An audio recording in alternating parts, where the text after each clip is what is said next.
오늘 우리가 함께 볼 하나님의 말씀은 역대상 12장 16절부터 18절까지 말씀입니다. 역대상 12장 16절부터 18절까지 말씀 봉독하겠습니다.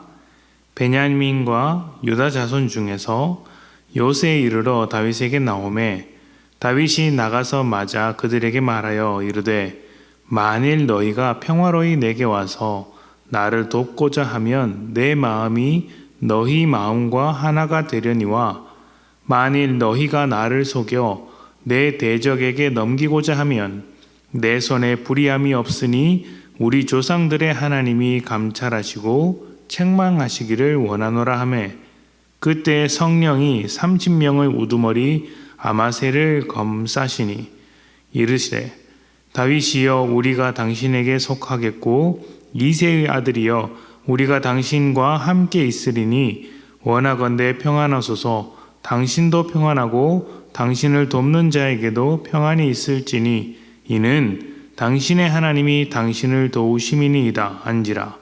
다윗이 그들을 받아들여 군대 지휘관을 삼았더라. 아멘. 사람은 눈앞에 보이는 것에 지나치게 반응하는 경우가 많습니다.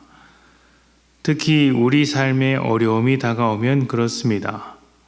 이러다가 회복은커녕 모든 것이 끝날 것 같고 희망을 찾아볼 수가 없죠.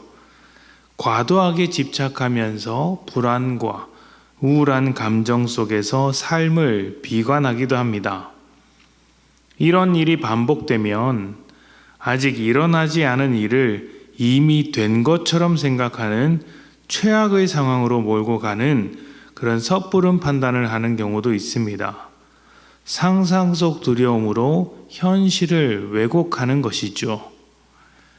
그러나 그럴 때일수록 한 걸음 물러서서 생각할 필요가 있습니다.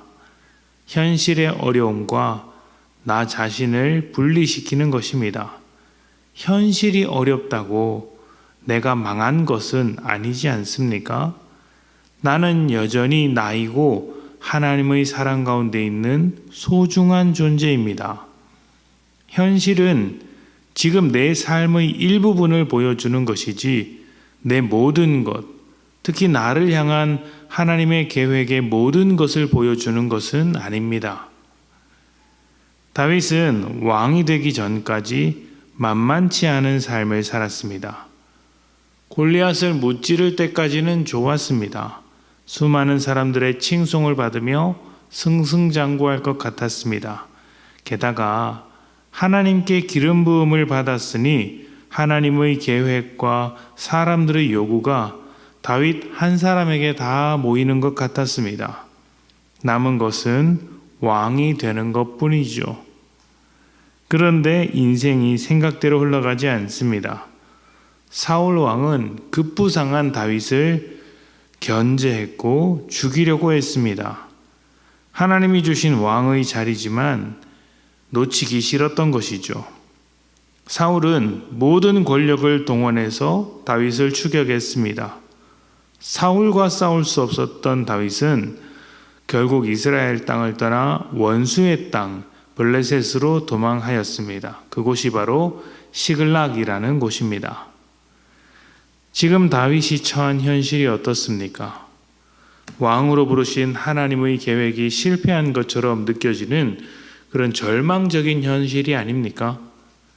이스라엘에 있으면서 세력을 키워도 부족한 판국에 블레셋에서 겨우겨우 발붙이고 살고 있습니다. 게다가 블레셋의 많은 군사들은 여전히 다윗을 신뢰하지 않습니다. 왜냐하면 전쟁 때마다 그들과 부딪혔던 사람인데 어떻게 신뢰할 수 있겠습니까? 어제까지만 해도 칼을 겨누었는데 지금 와서 평화롭자고 하니 신뢰할 수 없고 함께할 수 없다고 생각했던 것이죠.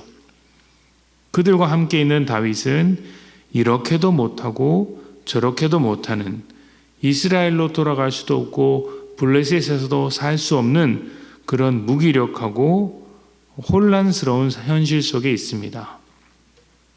그런데 놀랍게도 다윗 주변에 사람들이 모입니다.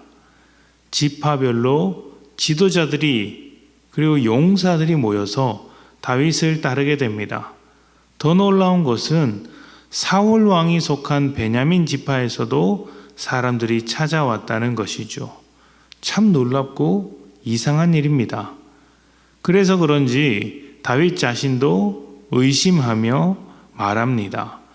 나를 속인다면 하나님께서 억울한 나를 위해 너희에게 벌을 주실 것이다. 지금 다윗의 입지와 현실이 불안하기 때문에 또 자신에게 찾아온 이 사람들을 신뢰할 수 없기 때문에 납득할 수 없기 때문에 이런 이야기를 하는 것이죠. 이 말을 들은 베냐민의 지도자가 성령의 인도하심으로 말합니다.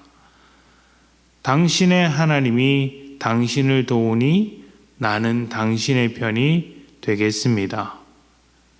주어진 현실에 두려움을 느끼고 있는 다윗에게 이보다 큰 위로는 없을 것입니다. 하나님의 일하심이 변함이 없다.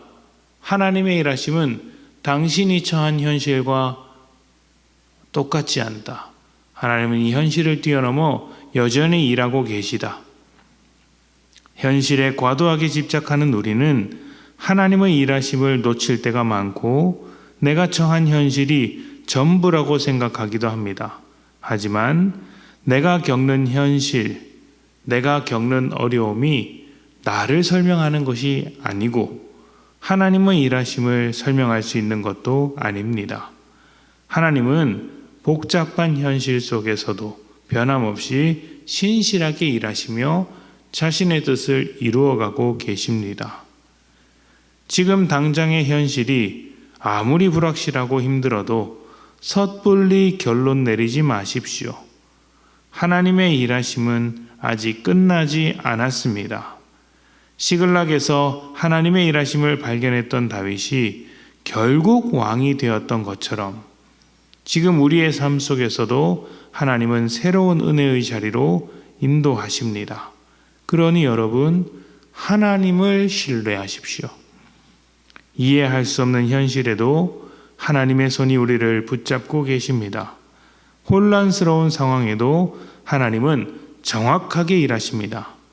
우리의 인생은 하나님이 원하시는 곳까지 반드시 갈 것입니다. 하나님과 함께하는 믿음의 여정에서 승리하시기를 축복합니다. 함께 기도합시다.